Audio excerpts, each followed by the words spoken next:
자, 22학년도 수능 완성 실전 2회에 29번 보기 문제 풀 건데 좀 길죠.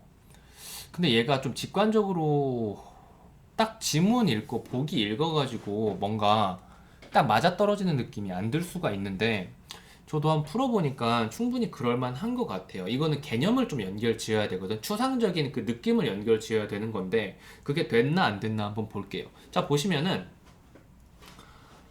다빈치의 견해를 간략히 나타냈습니다. 가에 대한 다빈치의 견해를 나타냈어요. 다빈치는 어디에 나오냐? 바로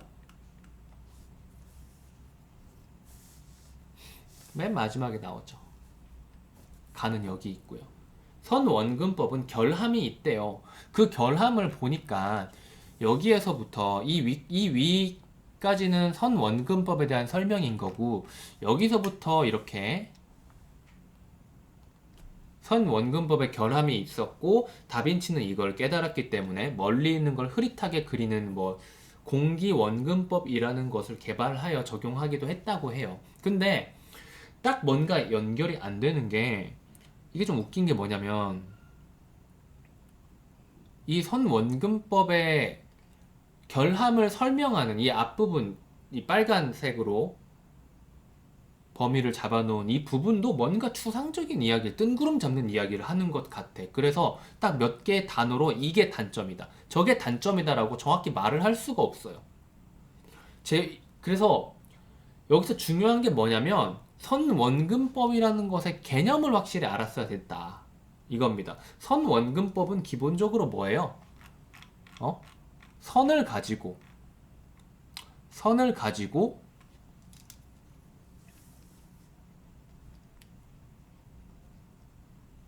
기초 지각 시점이 있고요. 그리고 중심점이 있고요. 소실점이 있어서 여기에 이제 회화면을 회화면이 여기에 존재하는 거잖아. 그래서 이 소실점까지의 거리가 멀면 혹은 이 회화면까지의 거리가 가까우면 물체가 작게 보이거나 물체가 크게 보인다라는 식으로 이해할 수가 있죠. 그림을 다시 이렇게 평면으로 그려봤을 때 여기가 바로 소실점인데 요렇게 지금 요걸 그리고 있는 겁니다. 요렇게 요렇게 얘도 요렇게 해가지고 요렇게 지금 그림이 그려지고 있는 거죠. 그래서 멀리일수록 작고 같은 크기의 물체라도 멀리일수록 작고 가까이 있을수록 큽니다. 이것이 선원근법의 핵심입니다. 이걸 정확하게 잡고 있어야 근데 이거를 그대로 지문에서 정확하게 설명을 해주지 않았어요. 선원근법이라는 단어 자체에 이미 이게 들어가 있는 건데 그래서 이 지문 같은 경우에는 만약에 평가원이 냈다라고 생각을 한다면 여러분이 미술 시간 때 이 선원근법이라는 것을 배웠을 것이기 때문에 그 개념을 이미 알고 있다라고 가정을 하고 낸 것일 겁니다.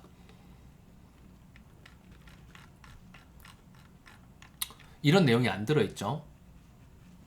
근데 이건 수완이니까 거기까지 생각을 했는지 안 했을지는 모르겠네요. 근데 아마 그런 생각을 했을 거예요. 애들 원근법 알겠지? 이런 식으로. 그래서 이것을 그대로 여기에 갖다가 적용을 해보면은 이 아래쪽은 이제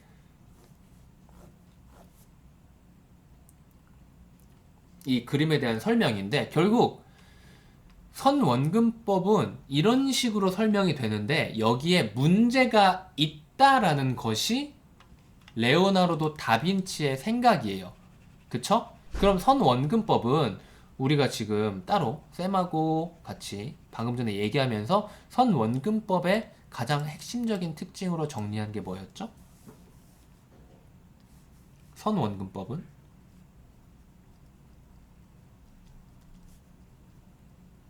가까이 있으면은 크게, 멀리 있으면은 작게 그려진다는 겁니다. 이거를 기본적으로 알고 있어라, 뭐 이런 말인 것 같아요. 그래서 이것을 정확하게 잡고 보기로 들어가 보면 이런 게 보여요. 자, 분명 그대로 적용을 해보면 시작점을 기초 지각 시점이라고 보고요. 그리고 이 선을 중심선 혹은 회화면이라고 쳤을 경우에 얘들은 이 회화면에 어떻게 그려질까요?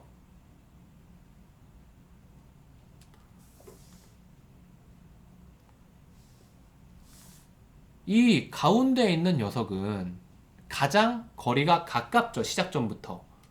그쵸? 이렇게 뭐 A, B, C1이 있을 때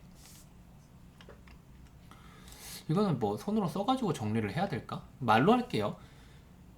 B가 시작점, 기초 지각 시점에서 가장 가까이 있는 원이고 A랑 C는 동일한 거리가 떨어져 있죠. 동일하게 더 멀어요. A와 C가. 그쵸? 그렇다면 선원근법의 기준으로 그림을 그렸을 때 A, B, C의 그림이 회화면에 그려져 있을 때를 비교해보면 가까이 있는 B가 제일 크고 멀리 있는 A와 C가 더 작게 나와야 되는데 왜 회화면을 차지하는 이 너비를 보니까 왜 제일 크게 그려져야 될 B1이 가장 작게 그려졌나 이거예요. 이 A, B, C, D, E, F라는 이 선부는 회화면에서 요 녀석들이 차지하게 된 면적인 거죠. 면적이라고 해야 될까요? 평면이니까 면적 아니면 지름? 회화면에서 이 녀석들이 차지하게 된. 근데 웃기잖아.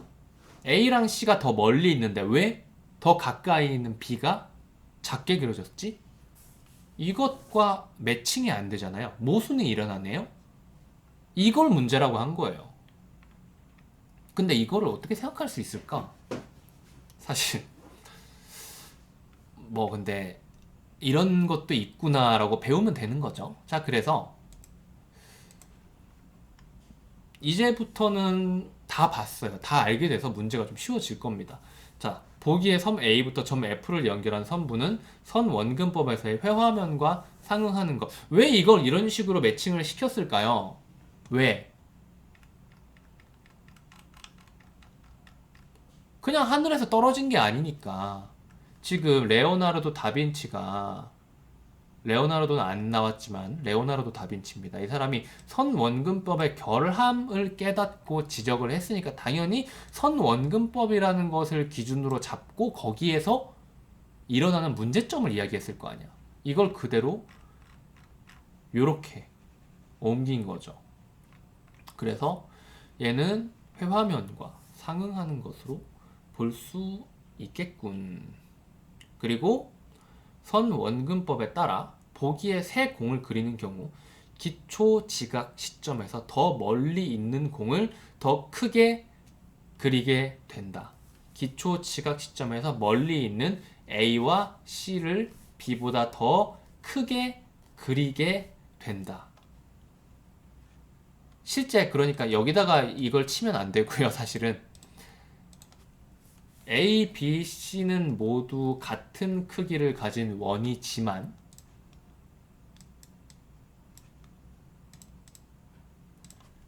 얘를 회화면에 옮겼을 AB, 얘를 회화면에 옮긴 CD, 얘를 회화면에 옮긴 EF의 크기를 재보면 이렇게 된다 이겁니다.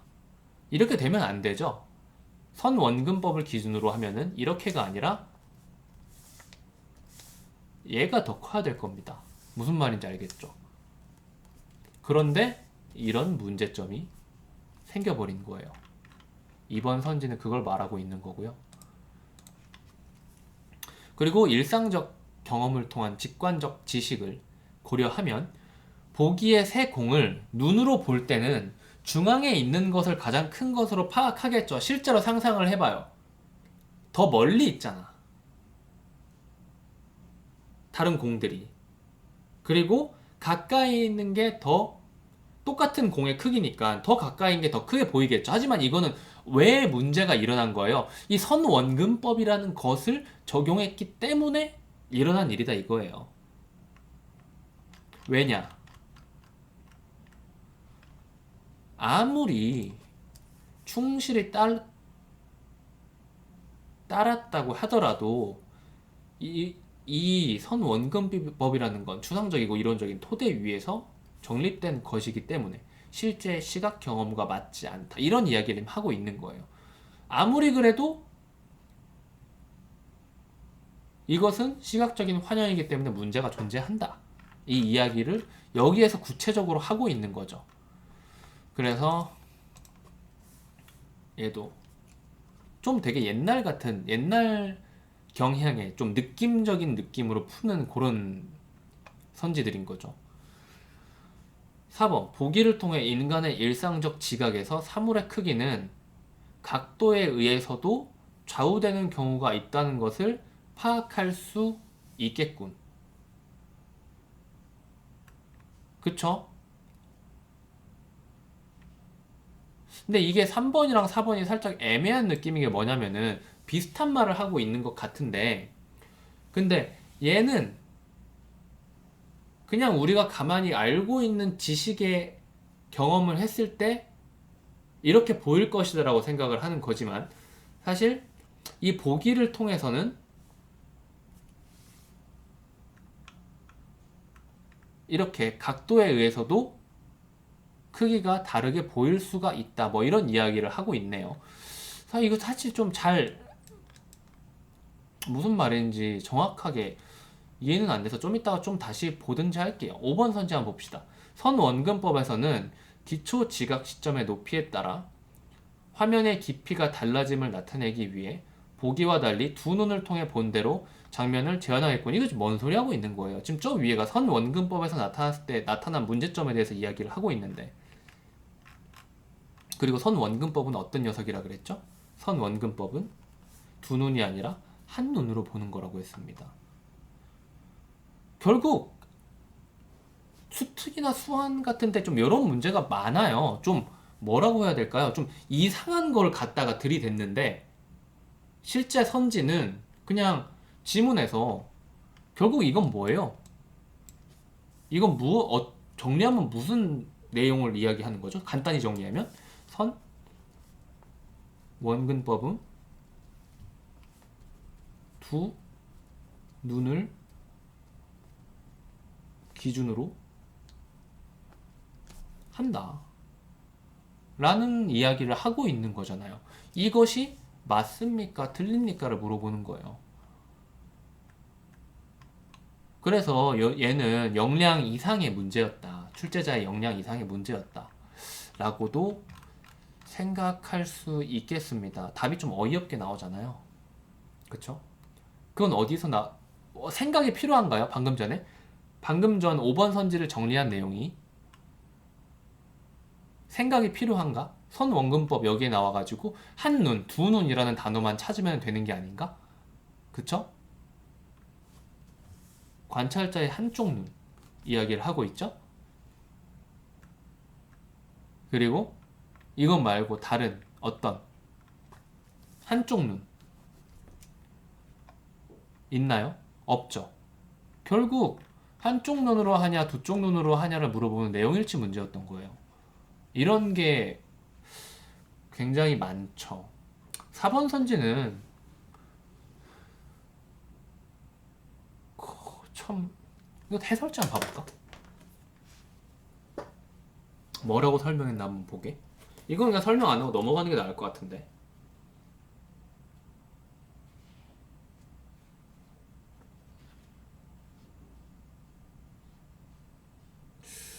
어디 있니?